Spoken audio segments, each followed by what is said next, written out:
జై భీమ్, జై భీమ్. అంబేద్కర్ పేరు ప్రతి ఒక్కరు అంబేద్కర్ అంబేద్కర్ అంబేద్కర్ అంటున్నారు. అంబేద్కర్ పేరు అనేది ఫ్యాషన్ అయిపోయిందని ఒక తలకు మాసినోడు అన్నాడు. మరి మనం ఏం చేయాలి? అంబేద్కర్ అంబేద్కర్ అని ప్రతి ఒక్కరు అందాం. అంబేద్కర్ అంబేద్కర్ అంబేద్కర్ అంబేద్కర్.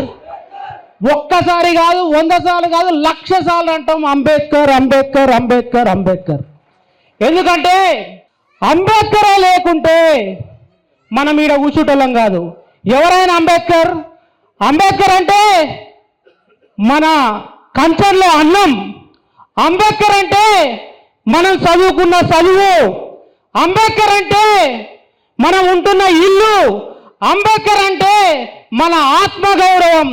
కాబట్టి అలాంటి ఆత్మగౌరవాన్ని మాట్లాడొద్దంటే ఊకుటమా? మనం ఊకుటమా?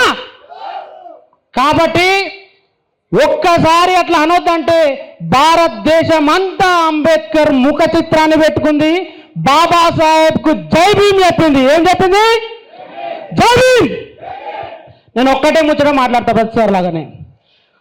మనవాదం ఏంది మనువాదం ఏంది అని ఒకటే ముచ్చట మాట్లాడి నేను కంప్లీట్ చేస్తాను.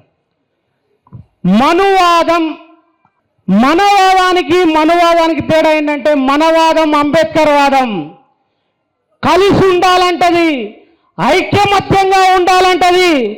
ప్రతి ఒక్కరూ అణగారిన వర్గాలు, అణచబడ్డ వర్గాలందరూ ఒక్కటై కొట్లాడాలంటది.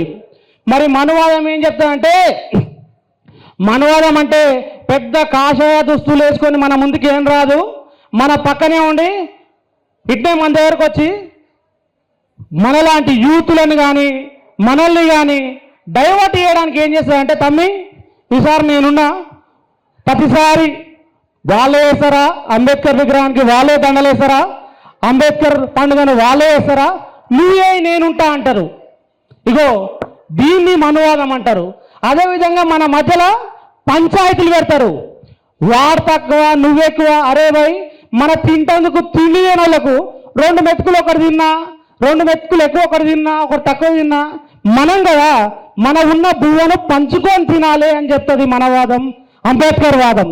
కాబట్టి ఈ మనువాదులు ప్రతి దగ్గర ఉంటారు, మన రూపంలోనే ఉంటారు, మన కోసమే ఫైట్ చేస్తూ ఉంటారు, కానీ మనల్ని విడగొట్టే ప్రయత్నం చేస్తారు. బాబాసాహెబ్ మాత్రం అందరూ అణచబడ్డ వర్గాలందరూ కలిసి ఉండాలని చెప్పిండు. కాబట్టి ఆయన కోసం అందరం కలిసిమెలిసి ఐకమత్యంగా ఉందాం, మన బతుకు కోసం కొట్లాడదాం, మన భవిష్యత్తు కోసం కొట్లాడదాం. అదేవిధంగా చివరగా ఒకే ఒక మాట చెప్తా. బాబాసాహెబ్ అనగానే మనకు చెప్పేది రాజ్యాంగ రచయిత అంటారు, కరెక్టే. కానీ ప్రతి ఒక్కరికి భూమి వంచాలి, భూమిని జాతీయం చేయాలి అని చెప్పిండు బాబాసాహెబ్ అంబేద్కర్. కాబట్టి మనకు ఒక 2 ఎకరాలు ఉంటే దెబ్బడగూడెంలో, ఒక 3 ఎకరాలు ఉంటే మనం ఎంతో కోటీశ్వరం. కాబట్టి భారతదేశంలో ఉన్న భూమి అంతా బడుగులకు పంచాలి, అది బాబాసాహెబ్ చెప్పిండు. భారతదేశంలో ఉన్న సంపద అంతా బడుగులకు పంచాలి, జనానికి పంచాలి అని బాబాసాహెబ్ చెప్పిండు. ఈ విషయాల్ని మనం మాట్లాడుకోం. చాలా మంది బాబాసాహెబ్ అంటే రాజ్యాంగం రాసిందంటాం, అనేక విషయాలు చెప్తాం. ఇగో ఈ విషయాలు కూడా మనకు చదువుతో పాటు సంపద ఉండాలని చెప్పేసి చెప్పిన బాబాసాహెబ్ ఒకసారి మనం జై భీమ్ చెప్తామా? జై భీమ్, జై భీమ్, జై భీమ్. మళ్ళీ చెప్తున్న మీ వేదిక మించి అంబేద్కర్ అంబేద్కర్ అంబేద్కర్ అంబేద్కర్ అని 1,00,000 సార్లు అంటాం. భయ్ ఇంటికే మన వీకుటో పీకో.